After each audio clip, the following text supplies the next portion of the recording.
Bonsoir, mesdames et messieurs. Dans le cadre de sa mission de santé publique, le pharmacien est appelé à orienter, conseiller, à proposer le médicament qui sied aux patients. En plus des médicaments prescrits, d'autres sont en vente libre. Mais les habitudes et parfois l'urgence amènent le patient à se passer des services du spécialiste. Tout médicament étant un poison, son utilisation non maîtrisée entraîne des complications et même des décès. Des cas ont été enregistrés à travers le monde dans ce contexte de propagation de la maladie à coronavirus. Covid-19, l'automédication est-elle une solution ou un danger? Sujet de notre santé avec un invité, le docteur Diarra Aruna. Il est le président du Conseil national de l'Ordre des pharmaciens de Côte d'Ivoire. Bonsoir, président. Merci d'avoir accepté notre invitation. C'est quoi l'automédication? Bonsoir, M. Angwa. Pour faire simple, on va prendre la définition que l'OMS donne de l'automédication, à savoir que l'automédication consiste dans le fait qu'un individu recourt à un médicament de sa propre initiative ou de celle d'un proche dans le but de soigner une affection ou un symptôme qu'il a lui-même identifié sans avoir recours à un professionnel de santé. Cette définition fait apparaître trois éléments essentiels. À savoir que l'individu a recours aux médicaments. Ça, c'est la première notion. La deuxième notion, c'est que pour une pathologie qui s'est diagnostiquée lui-même. Et la troisième notion, sans l'avis des professionnels de la santé. Se soigner justement sans avis médical peut être dangereux pour celui qui s'adonne à cet exercice. Une vieille pratique qui se vit intensément depuis l'annonce de la chloroquine comme l'un des médicaments associés à d'autres pour guérir le Covid-19. Astou Touré.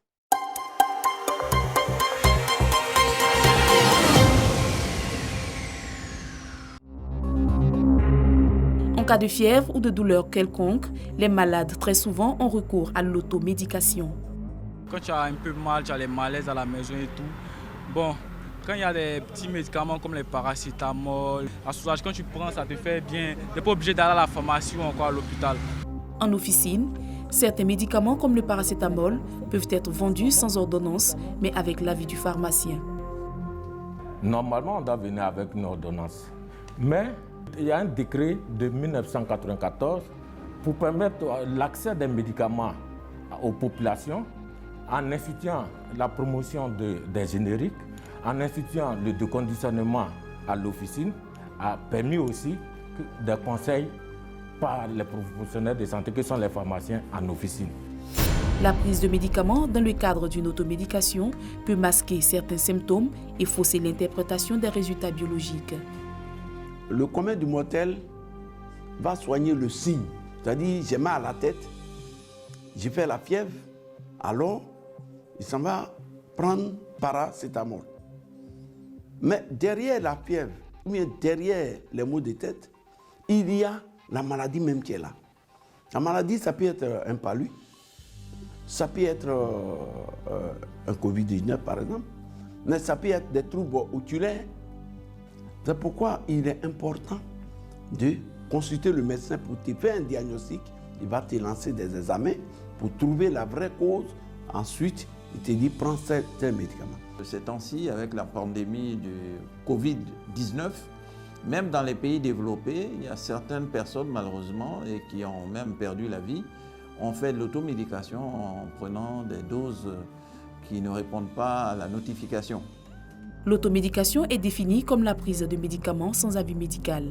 Cette pratique favorisée par l'accès facile à l'information via les médias presse, Internet et la publicité tend à se généraliser surtout avec l'annonce de la chloroquine dans le traitement contre le Covid-19. En quelques semaines, la demande s'est accrue au niveau des officines pharmaceutiques. Nous avons eu une grande demande en azithromycine, en hydroxychloroquine. Mais c'est vrai que malheureusement, il faut que ce soit sur prescription et que ça se fasse en milieu hospitalier, surtout le traitement avec l'hydroxychloroquine. Le principe actif de la chloroquine, c'est de lutter contre le paludisme. Depuis une quinzaine, une vingtaine d'années, l'Organisation mondiale de la santé a demandé de suspendre la fabrication de ce médicament à cause des processus de résistance. Alors, il faut savoir qu'en Côte d'Ivoire, le ministre de la Santé a pris un arrêté qui autorise les médecins à prescrire la chloroquine sous leur responsabilité individuelle. Les vitamines également sont beaucoup sollicitées. Par exemple, le magnésium qu'on peut conseiller, qui est en vente libre, pour représenter la vitamine C. L'un centre d'intérêt dans le traitement ou la prévention du Covid-19 sont aujourd'hui les feuilles de Nîmes. Le prétexte, elles contiendraient de la chloroquine. Dans les rues, l'arbre devenu magique perd ses feuilles et ses écorces sous la pression des populations. On fait bouillir l'écorce, on fait bouillir en même temps les feuilles. Vous avez vu qu'ils ont déshabillé, ce n'est pas maîtrisé. On dit que c'est naturel, mais ils sont très toxiques. La médecine traditionnelle vise à l'amélioration de la couverture sanitaire par une utilisation effective et efficiente de la pharmacopée traditionnelle. Elle se dit prête à apporter sa contribution dans la lutte contre le Covid-19. C'est des plantes qui sont connues dans nos communautés. Abricaptorus, vous comprenez, il y a une activité bien connue. Vous avez plusieurs plantes, 52 monographies.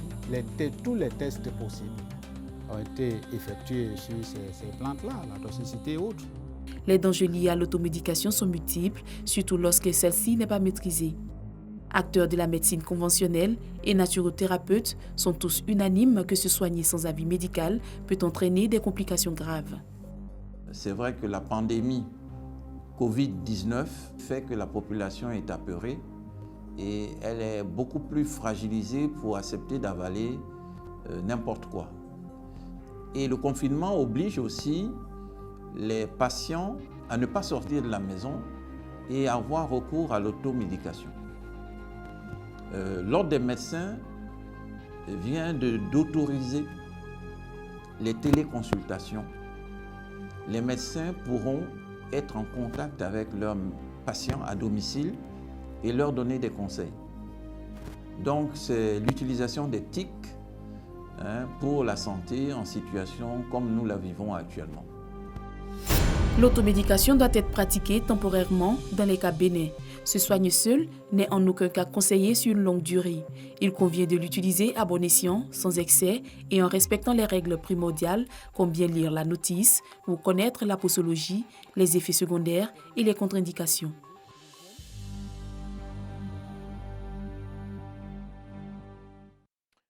Dans le contexte de la propagation de la maladie à coronavirus, quel est le comportement général des populations dans vos officines? Avec l'arrivée de la maladie à coronavirus, dans les premières semaines, c'était une ruée des populations vers les officines. Pour qui demandaient des produits vus sur Internet ou ailleurs, pour qui venir demander des produits couramment prescrits, mais pour venir, l'impression qu'on a eue, c'est que les gens voulaient surtout venir prendre des produits pour faire la prévention. Et c'est dans ce cadre-là que la fréquentation des officines a augmenté. Et il n'y avait pas que les officines. Il y avait également, les gens se sont rués vers les produits traditionnels. Et surtout, depuis que certaines études ont montré une efficacité de l'hydroxychloroquine dans le traitement du Covid-19, des études qui ont eu lieu notamment en Chine et puis qui ont été reprises un peu après à Marseille. Et quand les premiers résultats de ces études-là ont été publiés sur les réseaux sociaux, alors là, toute la population s'est ruée vers les pharmacies pour aller demander surtout la chloroquine et puis demander également l'azithromycine, puisque c'était dit que l'association chloroquine-azithromycine était efficace à 100%. Alors, en général, les victimes d'automédication, qu'est-ce qu'elles vous disent? Les victimes d'automédication reviennent assez souvent à la pharmacie pour venir décrire un certain nombre de symptômes. Parce qu'il y a souvent beaucoup de cas. Hein. Il y a que des gens viennent prendre le médicament, ils vont l'utiliser pour une pathologie qui n'a rien à voir avec son indication initiale.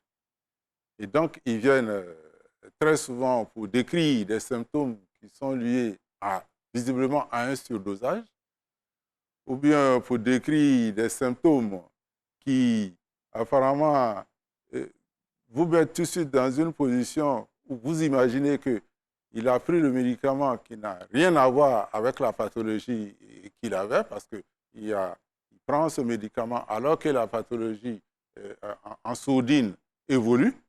Et donc, voici des cas qui reviennent essentiellement à l'officine et qui nous reviennent et pour lesquels, après avoir interrogé le patient, on se rend compte que vraiment, il a fait de l'automédication.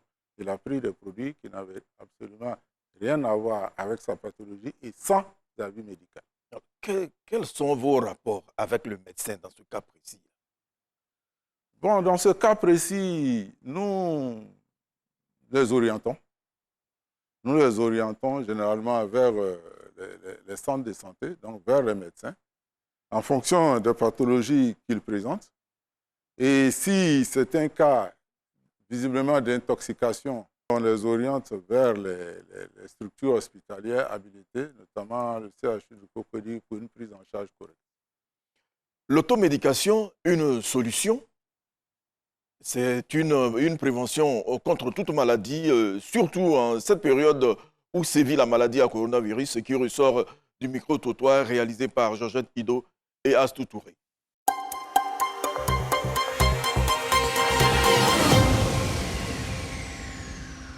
Avec cette maladie-là, chacun est à la recherche d'un remède, voilà, pour se protéger. Parce que quand tu vas à l'hôpital, carrément, on te met en quarantaine, quelque part, ça fait peur. Souvent, quand il y a un petit bobo, je prends quelques petits médicaments pour pouvoir me soulager un peu avant de sortir. Maintenant, si ça persiste, je suis obligé de me rendre à l'hôpital. Les docteurs même sont là pour nous. Si tu ne vas pas devant les docteurs pour savoir ce qui se passe réellement, tu ne peux pas savoir de quoi tu souffres. Quand tu sais que soit tu as le palu, on a nos mamans au marché, donc du coup, tu vas, tu prends quelques médicaments. Le médicament reste auprès de toi. Donc très souvent, quand tu sens un peu de fatigue, tu fais préparer ça, tu bois, juste pour éviter d'être tout le temps malade et aller à l'hôpital faire le rang. Les gens pratiquent l'automédication, souvent par manque de connaissances, mais aussi parce que c'est lié un peu à la pauvreté. Parce qu'aujourd'hui, pour un médicament de palu qu'on peut vendre à 2000 francs à la pharmacie de manière légale, dans la rue, tu peux trouver ça à 200. Alors, Président, vous avez parlé de ruée vers la chloroquine. Comment avez-vous préparé cette ruée justement après la déclaration du professeur Raoul? Il faut dire que la chloroquine était auparavant utilisée dans nos pays comme antipaludien. Alors, depuis les années 2006-2007, sur recommandation de l'OMS, la chloroquine a été retirée du marché, en tout cas pour ce qui concerne son volet traitement du paludisme. On lui a donc reproché des cas de résistance, du fait de l'utilisation irrationnelle, les cas de résistance sont apparus. Et puis, on lui reprochait aussi des effets secondaires. Alors, quand il a été retiré, la forme qui est restée en circulation, c'est l'hydroxychloroquine.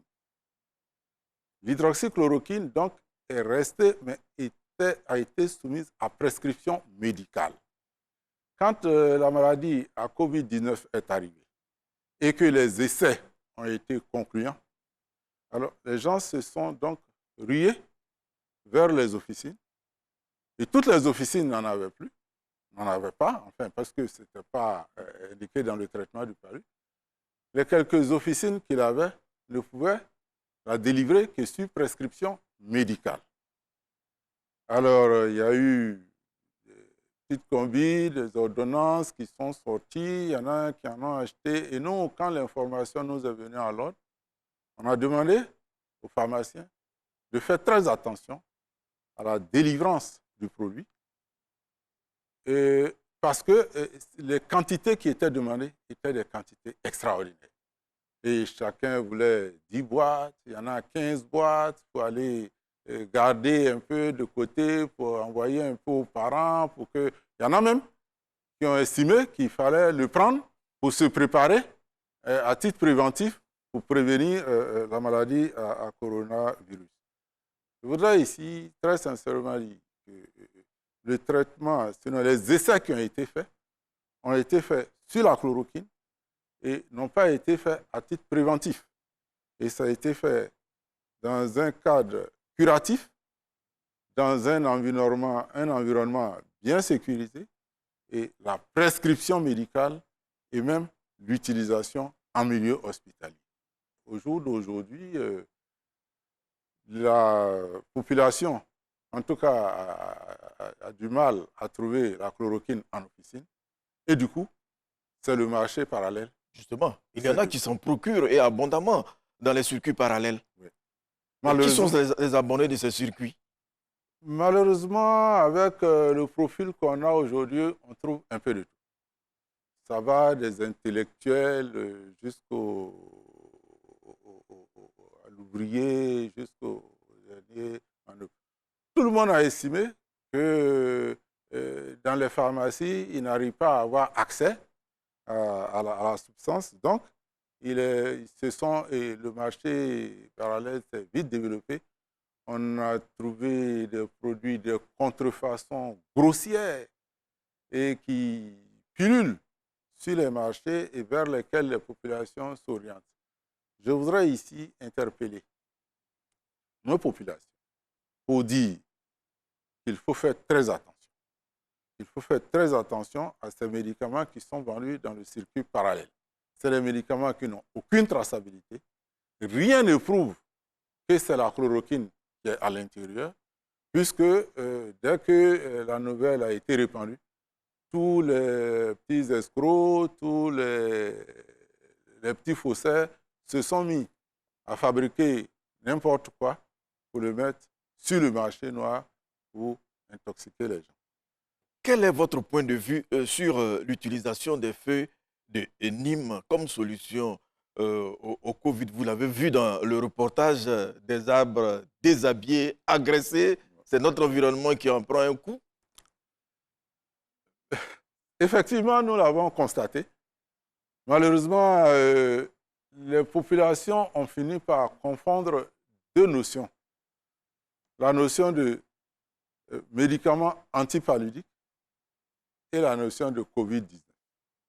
Quand il a été dit que l'hydroxychloroquine donne des résultats dans le traitement du Covid-19, dans le subconscient collectif, il a été enregistré que c'est le médicament du paludisme qui est efficace dans le traitement. Alors que ce qui a été testé et ce dont les résultats ont été mis à la disposition de tout le monde, c'est l'hydroxychloroquine. Qui est différent de la chloroquine. Qui est différent de la chloroquine, qui est différent du sulfate de chloroquine ou bien du phosphate de chloroquine et qui est même différent de la quinine. Et alors, donc, il y a eu une ruée vers les antipaludiens. La feuille de Nîmes était utilisée depuis très longtemps dans nos contrées dans le traitement du paludisme. Je pense que ces feuilles-là ont une certaine propriété puisque depuis longtemps, c'était utilisé dans le traitement du paludisme. Et le fait que ce soit utilisé dans le traitement du paludisme a été interprété comme ces feuilles-là étaient riches en hydroxychloroquine. Donc les gens se sont rués sur les pauvres arbres, les ont déshabillés, les ont découpés, les ont déracinés et ont commencé à faire des potions pour les prendre dans tous les sens, soit à titre préventif ou à titre curatif. En tout cas, pour le risque, le grand risque, c'est le cas d'intoxication. Des intoxications sévères qu'il peut avoir, d'autant qu'il est connu notamment que les feuilles de Nîmes ont une propriété anti-inflammatoire. Et vous voyez que dans la maladie à coronavirus, il est fortement déconseillé de prendre des anti-inflammatoires. Donc, cet amalgame-là est en train d'être fait Et nous demandons aux populations une certaine sérénité, de ne pas paniquer. Alors, des protocoles de prise en charge ont été mis en place. Alors, dans la pratique, au-delà des conseils aux populations, les pharmaciens eux-mêmes qui se livrent aussi à ce jeu, qu'est-ce que vous pouvez leur dire, vos confrères? Ben, à nos confrères, nous disons qu'il faut faire attention. Il faut être vigilant. Il faut éviter de donner à tout vent les produits. En dehors de la chloroquine, tous les autres produits qui sont à la pharmacie, on a souvent tendance à négliger un certain nombre de produits, le paracétamol qui se prend à tout bout du chemin. Il faut faire très attention à la délivrance de ces produits-là. Il faut respecter les règles déontologiques de délivrance des produits. Il faut interroger le patient, savoir pourquoi il le prend avant de lui délivrer ces médicaments. Donc, nous interpellons les confrères pour qu'ils soient vigilants dans la délivrance, de ne délivrer la chloroquine que sur prescription médicale. Et pour les autres substances qui sont en vente libre, comme on le dit, de les délivrer, mais en respectant les règles de déontologie, les règles de délivrance qu'ils connaissent tous. Prise en charge des malades atteints du Covid-19, désinfection des rues et des marchés du district autonome. Et aussi un clin d'œil au professeur Raoul qui explique un peu le protocole de traitement du Covid-19, comme vous l'avez dit dans cet élément.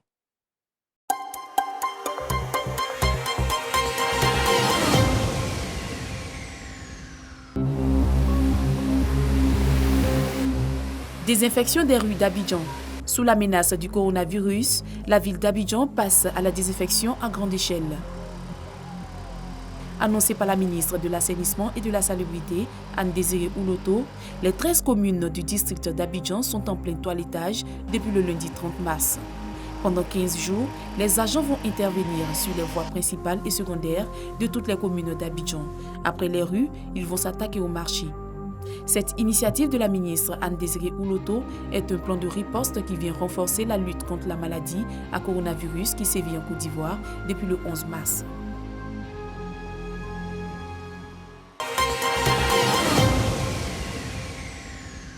Le gouvernement annonce la prise en charge des malades. De nouvelles dispositions en vue de renforcer le dispositif opérationnel de prévention et de prise en charge de la maladie à travers un plan de riposte national d'un montant de 95,9 milliards de francs CFA, annonçait le président de la République Alassane Ouattara. La Côte d'Ivoire va augmenter de 300 lits supplémentaires sa capacité d'accueil dans 5 établissements hospitaliers d'Abidjan afin de faciliter la prise en charge rapide et efficiente des cas de Covid-19. En cas d'explosion du nombre de cas, le parc des sports de Trècheville et le complexe Jesse Jackson de Yopougon seront réquisitionnés et équipés pour accueillir les malades.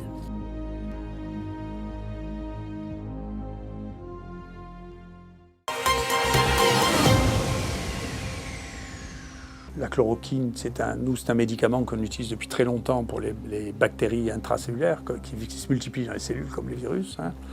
Donc on l'utilise depuis 30 ans. Qu'on connaît parfaitement, on en connaît le dosage, on connaît tout. Nous avons maintenant du recul sur à peu près 1 millier de personnes qui ont reçu le traitement chloroquine plus azithromycine. Les choses se sont très bien passées, donc on est très satisfait. Faites attention, ne vous auto-prescrivez pas ça. En particulier, il faut qu'il y ait un médecin qui vous prescrive, il faut que vous ayez un électrocardiogramme, qu'on dose le potassium dans votre sang. Il ne faut pas improviser, ce sont quand même des médicaments, et donc il faut y faire attention.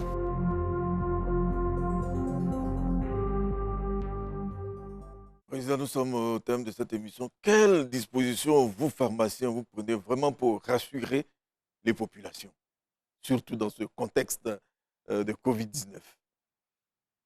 Les dispositions au niveau des pharmaciens, c'est en gros, c'est à peu près les mêmes dispositions que ce que l'État et le gouvernement de Côte d'Ivoire recommandent. À savoir qu'il faut chercher à limiter, sinon à casser la chaîne de propagation de la maladie. Et cela se fait par les mesures qui ont été annoncées, notamment les mesures barrières. Et à ce propos, nous avons donc demandé à tous les pharmaciens d'avoir à l'entrée de leurs officines, en tout cas les pharmaciens du secteur privé, d'avoir à l'entrée des officines des dispositifs de lavage des mains.